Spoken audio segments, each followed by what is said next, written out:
IPL ஏலம்லாம் முடிஞ்சு போச்சு. CSK எடுத்திருக்கிற பிளேயர்ஸை வச்சு இந்த சீசன்ல தேறிடுவாங்களா?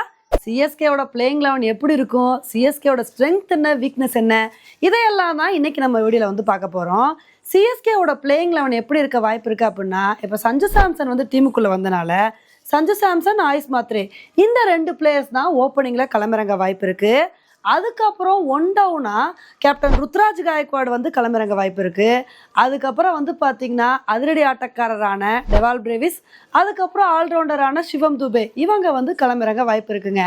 அதுக்கப்புறம் வந்து பார்த்திங்கன்னா 6வது இடத்துல ஜடேஜாக்கு ரீப்ளேஸ்மெண்ட்டாக டீமில் எடுத்திருக்கிற பிரசாந்த் வீர், அப்புறம் வந்து கார்த்திக் சர்மா, தோனி இவங்க 2 பேரில் யாராவது ஒருத்தர் தாங்க விளையாட வாய்ப்பு இருக்குது. இதை வந்து சொன்னோடனே என்னங்க எப்படி சொல்கிறீங்க அப்படின்னு தானே வந்து கேட்குறீங்க. ப்ராக்டிக்கலாக இப்படி தாங்க பாசிபிலிட்டிஸ் வந்து இருக்குது. ஏன்னா இப்போ தோனிக்கு ரீப்ளேஸ்மெண்ட்டாக தான் கார்த்திக் சர்மாவை உள்ளே கொண்டு வர மாதிரி கொண்டு வந்திருக்காங்க.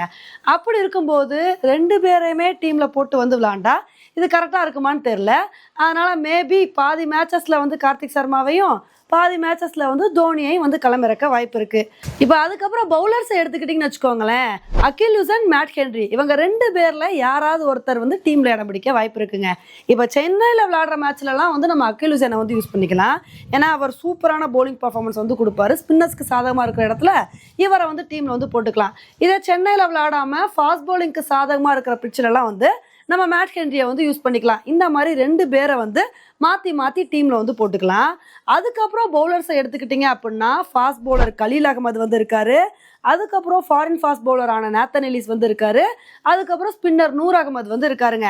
இது போக இம்பாக்ட் சப்பில் யாரெல்லாம் களமிறங்க வாய்ப்பு இருக்குது அப்படின்னா அன்சுல் காம்போஜ், சர்ஃப்ராஸ் கான், ராகுல் சாகர் இவங்க வந்து களமிறங்க வாய்ப்பு இருக்குது. இப்போ சிஎஸ்கே டீம் எடுத்துக்கிட்டிங்க அப்படின்னா ஓவராலாக இது ஒரு பேலன்ஸான ஸ்குவாட் மாதிரி தாங்க வந்து தெரியுது.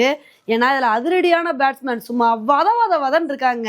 இப்போ சிஎஸ்கே டீமை எடுத்துக்கிட்டோம் அப்படின்னா சஞ்சு சாம்சன், ருத்ராஜ் காயக்வாட் இவங்க 2 பேர் மட்டும்தான் ஒரு பொறுப்பான நிதானமான ஆட்டத்தை வெளிப்படுத்தக்கூடிய பிளேயர்ஸாக வந்திருக்காங்க. மற்றபடி எல்லா பிளேயர்ஸுமே ஒரு அதிரடியான பேட்ஸ்மேன்ஸாக, பவர் ஹிட்டர்ஸாக தாங்க வந்திருக்காங்க. அதனால் ஓவராலாக சிஎஸ்கேவோட பேட்டிங்கை பார்த்தோம் அப்படின்னா பயங்கர பவர்ஃபுல்லாக இருக்கிற மாதிரி தான் வந்து தெரியுது. அதே மாதிரி சிஎஸ்கேவோட ஸ்பின்னர்ஸ் டிபார்ட்மெண்ட்டும் பயங்கர ஸ்ட்ராங்காக வந்து இருக்குங்க. ஏன்னா இப்போ அகில் ஹுசைன் வேறு டீமுக்கு வந்துட்டாரு. இது போக நூர் அகமது, ராகுல் சாகர்லாம் வந்து இருக்கிறனால ஓவராலாக சிஎஸ்கேல ஸ்பின்னர்ஸும் ஸ்ட்ராங்காக தான் வந்திருக்காங்க.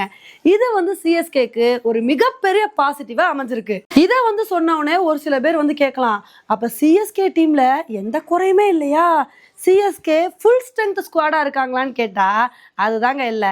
இப்போதைக்கு சிஎஸ்கே ஒரு பேலன்ஸான ஸ்குவாடாக தான் இருக்கிறாங்களே தவிர சிஎஸ்கே ஒரு ஃபுல் ஸ்ட்ரென்த் ஸ்குவாடாக வந்து இருக்காங்க அப்படின்னு சொல்லிட்டு நம்ம வந்து சொல்லவே முடியாது. ஏன்னா மெயினான விஷயம் என்ன அப்படின்னா இப்போதைக்கு சிஎஸ்கே ஒரு அன்டெஸ்ட் ஸ்குவாடாக தான் வந்திருக்காங்க. ஏன்னா சிஎஸ்கே வந்து என்ன பண்ணியிருக்காங்க, அன்கேப்டு பிளேயர்ஸான பிரசாந்த் வீர் மேலேயும் கார்த்திக் சர்மா மேலேயும் நம்பிக்கை வச்சு அவ்வளோ காசு கொடுத்து இந்த 2 பிளேயர்ஸையும் வந்து எடுத்திருக்காங்க.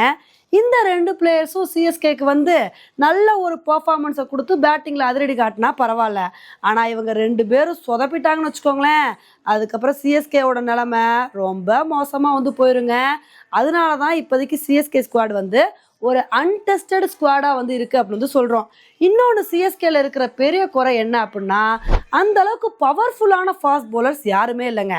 இப்போ மற்ற டீமில் இருக்கிற மாதிரி ஸ்டார்க்கு, ஹெசல்வுட்னு சொல்லிட்டு மற்ற டீமில் இருக்கிற மாதிரி ஒரு பவர்ஃபுல்லான ஃபாஸ்ட் பவுலர்ஸ் வந்து சிஎஸ்கேல வந்து இல்லவே இல்லை. இது வந்து சிஎஸ்கேக்கு ஒரு பெரிய குறையாக வந்திருக்கு. இப்போதைக்கு ஓவராலாக சிஎஸ்கே ஸ்குவாடை பார்த்தோம் அப்படின்னா இது வந்து ஒரு ஓகே ஸ்குவாட் மாதிரி தான் வந்து தெரியுது.